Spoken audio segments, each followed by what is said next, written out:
Before you schedule that surgery, stop. Just stop for one moment.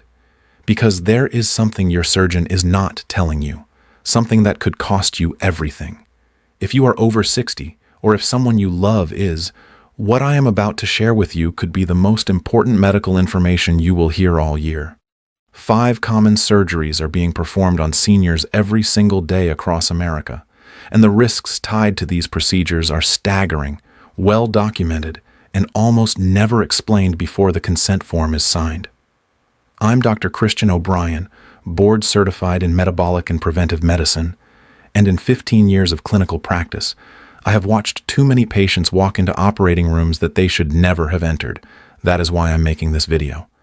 Now, before we go further, let me be clear about something. I'm not telling you to refuse medical care. I'm not anti-surgery. Surgery saves lives every day, and I have seen it do exactly that. What I am telling you is that a procedure that is reasonable for a 40-year-old body can be genuinely dangerous for a 70-year-old one, and the data on this is not ambiguous. The conversation your surgeon has with you before an operation is almost always focused on the benefits. What often goes unmentioned are the complications, the recovery realities, and the alternatives that might spare you the operating table entirely. When patients over 65 come into my practice, they often carry a thick folder of referrals, orthopedic consultations, cardiac evaluations, notes from GI specialists, and somewhere in that folder, 9 times out of 10, is a recommendation for a procedure that, when I look at the research, gives me serious pause. Not because the surgeon is wrong or incompetent, but because the calculus of risk changes dramatically with age. The same procedure carries a completely different risk profile at 70 than it does at 45, and that difference matters more than most people realize. Stay with me here, because number 3 on this list surprises almost every patient I've shown it to, and it may be the most important thing you hear today. Here is what you need to understand about how age changes surgical risk. Your body's ability to handle the stress of surgery depends on a network of systems working together: your heart, your lungs, your kidneys, your immune response, and your brain. Think of these systems like the pipes, wiring, and load-bearing walls of an older house. From the outside, the house looks perfectly fine, but when you start doing major renovations, pulling walls open, running new electrical, and stressing the plumbing, sometimes the underlying fragility reveals itself in ways nobody anticipated. Surgeons call this phenomenon physiologic reserve, and as we age, our reserve shrinks. The same renovation that leaves a new house stronger can leave an older one structurally compromised. General anesthesia, which is required for most major surgeries, is itself a serious metabolic event. Research published in the journal Anesthesiology, based on data from over 400,000 patients, found that adults over 65 face significantly elevated risks of cognitive decline following general anesthesia, a condition called post-operative cognitive dysfunction, or POCD. Think of it as a temporary short circuit in the brain. For most younger patients, the brain reboots fully. For older patients, particularly those who already have the early invisible signs of cognitive decline, that short circuit can leave a lasting mark. Memory problems, confusion, personality changes. These are not rare outcomes. They are documented, measurable, and rarely discussed in the preoperative conversation. And that is just the anesthesia. The surgery itself carries its own layered risks. Let's begin with the first surgery on this list. And remember, we are going to work our way toward the most dangerous one, so pay attention as we build through these. The first surgery I want you to think carefully about before agreeing to is elective back surgery for spinal stenosis. Spinal stenosis is a narrowing of the spaces in your spine that puts pressure on the nerves running through it. It causes pain, numbness, and weakness in the legs, and it is extraordinarily common in people over 60, and surgeons routinely recommend laminectomies and spinal fusions to address it. Here is what the research actually says. A landmark study published in the New England Journal of Medicine comparing surgical versus non-surgical treatment for lumbar spinal stenosis in patients over 65 found that after 2 years, the outcomes for the two groups were nearly identical. Pain levels, functional ability, quality of life, essentially the same. For a meaningful portion of patients, the surgery provided no measurable advantage over a structured program of physical therapy and pain management. And the surgical group faced all of the risks: infection, blood clots, nerve damage, anesthesia complications, and a recovery period that, in older adults, can take 6 months to a year and dramatically reduce quality of life in the interim. The practical question to ask your doctor before agreeing to back surgery is this: have we genuinely exhausted every non-surgical option? Physical therapy from a specialist, targeted epidural steroid injections, anti-inflammatory management, and activity modification are all evidence-based alternatives. If the answer is no, you should not be signing a surgical consent form yet. The second surgery that should give seniors pause is carotid endarterectomy. This is a procedure to clear a blocked carotid artery, the artery in your neck that supplies blood to your brain. And it sounds essential, right? Clear the blockage, prevent the stroke. In principle, yes. But here is the problem. A review from researchers at Johns Hopkins found that in patients who had already experienced symptoms of a minor stroke or TIA, meaning a transient ischemic attack, carotid surgery provided a clear benefit when performed promptly, within 2 weeks of the event. But in patients with no symptoms, meaning the blockage was found incidentally on a scan, the calculus is very different. For asymptomatic patients, especially those over 75, the risk of stroke from the surgery itself is substantial enough that medical management, meaning blood pressure control, antiplatelet therapy, and cholesterol management, frequently outperforms the surgical option. A JAMA internal medicine analysis of asymptomatic patients found that modern medical therapy reduced stroke risk to rates comparable with surgery without the procedural risk. Yet asymptomatic carotid surgery is still performed routinely on older adults across the country. Before agreeing to this procedure, ask your physician directly whether you have had symptoms, and if not, what the evidence says about surgery versus medical management for someone your age. Now, if you are someone who has been told you need knee replacement surgery, I need you to pay very close attention to what comes next. This is surgery number 3, and it is the one that surprises people most. Before we get into it, if you are finding this information valuable, please consider subscribing to this channel. These conversations matter, and they take time and research to produce. Now, back to your knees. Knee replacement surgery is one of the most commonly performed procedures in the United States, with over 600,000 performed annually. And for the right patient, it can be genuinely life-changing. But here is what the data shows for seniors specifically. A study published in the journal BMJ, following over 8,000 patients over the age of 65, found that nearly 20% of patients reported worse pain or no improvement at all 1 year after total knee replacement. 1 in 5. That number is almost never shared with patients before the operation. More concerning is the research from the University of Toronto, which found that older patients with multiple comorbidities, meaning pre-existing conditions like diabetes, heart disease, or kidney problems, faced a dramatically higher rate of serious post-operative complications including blood clots, hospital-acquired infections, and cardiac events. The average senior considering knee replacement surgery has at least 2 of those conditions. And the recovery itself is brutal in ways that are hard to fully communicate until you are living through it.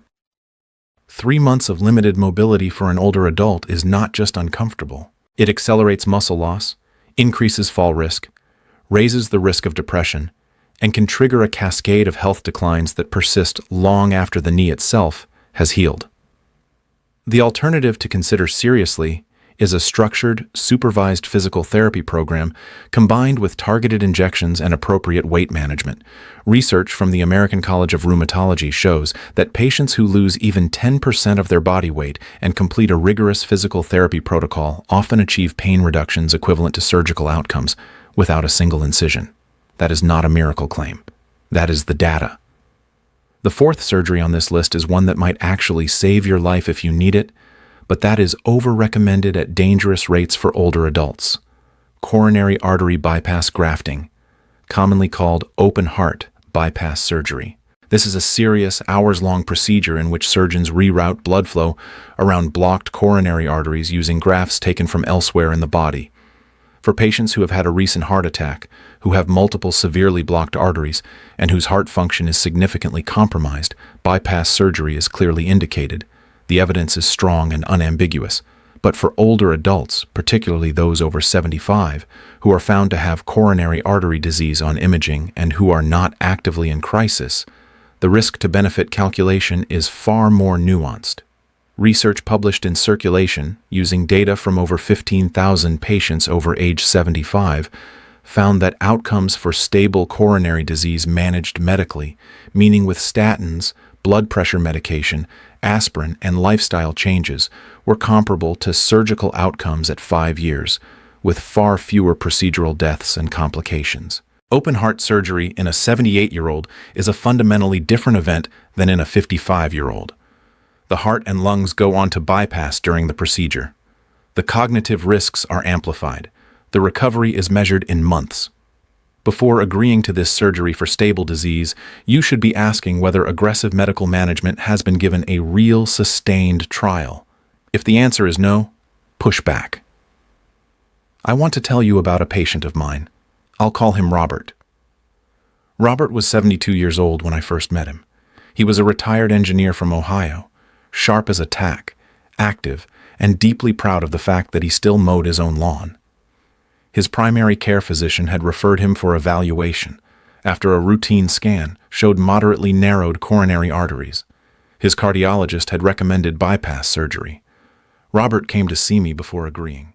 When I looked at Robert's full picture, I saw a man with no active symptoms of chest pain or shortness of breath, preserved heart function, and 3 well-controlled risk factors: mildly elevated cholesterol, slightly elevated blood pressure, and about 22 extra pounds he had been carrying since retirement.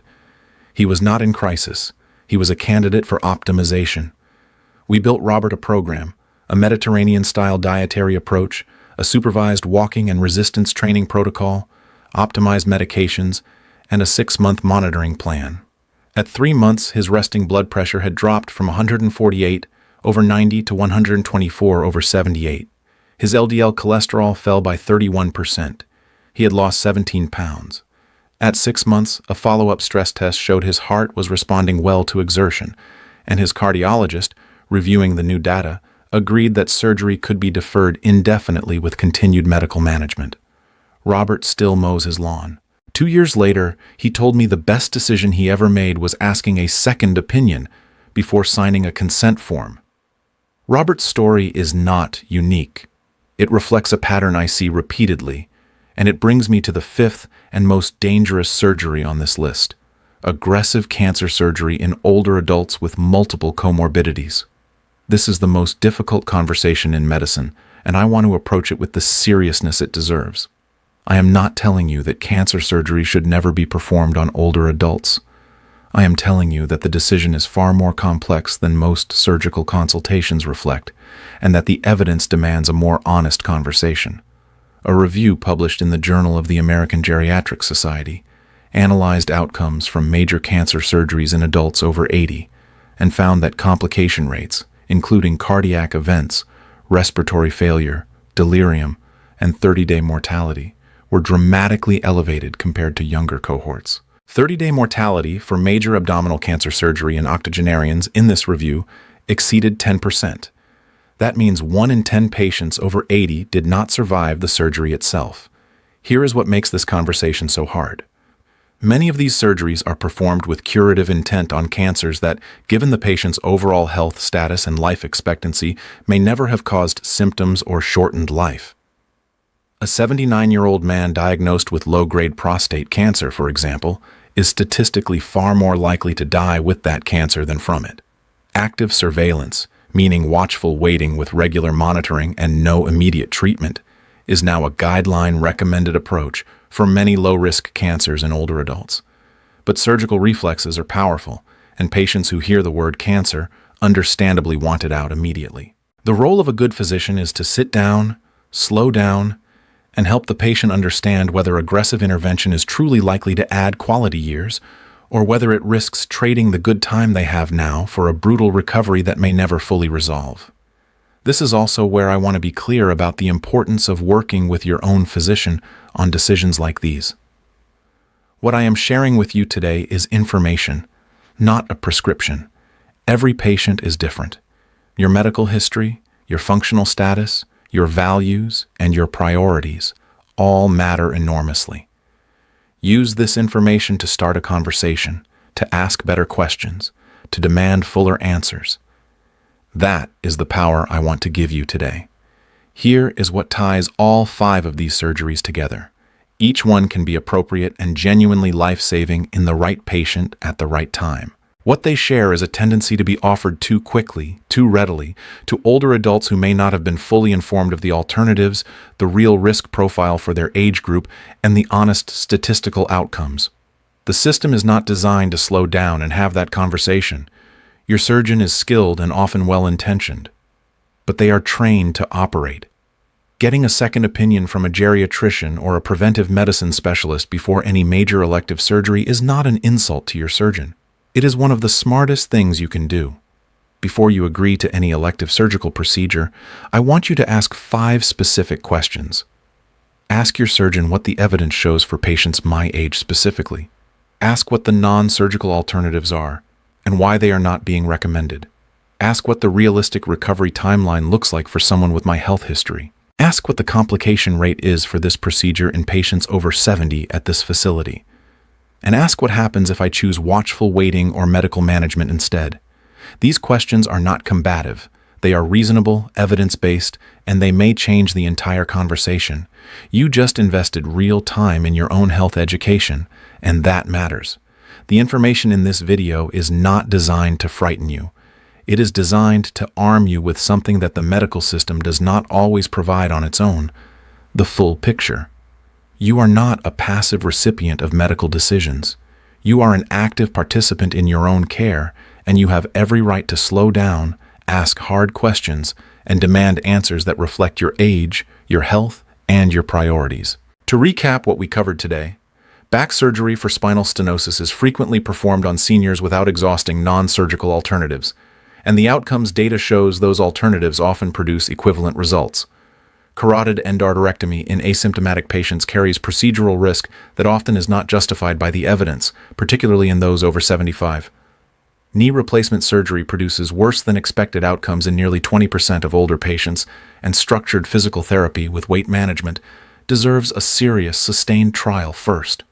Open heart bypass surgery for stable coronary disease in older adults is frequently outperformed by aggressive medical management, and the procedural risks are substantial. And major cancer surgery in older adults with multiple health conditions demands the most careful, unhurried conversation in medicine, with full transparency about realistic outcomes, alternatives, and the possibility that watchful waiting may serve you better than the operating table. Share this video with someone you love, not because I am asking you to help the channel grow, but because there is a parent, a sibling, a spouse, or a dear friend in your life who may be facing one of these decisions right now, and what you just learned could genuinely protect them. Hit subscribe if you want to keep having these conversations, because next week I'm going to break down something that almost no one is talking about: the common medications that are making seniors more likely to need surgery in the first place, and what you can do instead. That conversation might surprise you even more than today's. I'm Dr. Christian O'Brien, and I'll see you in the next one. Take care of yourself.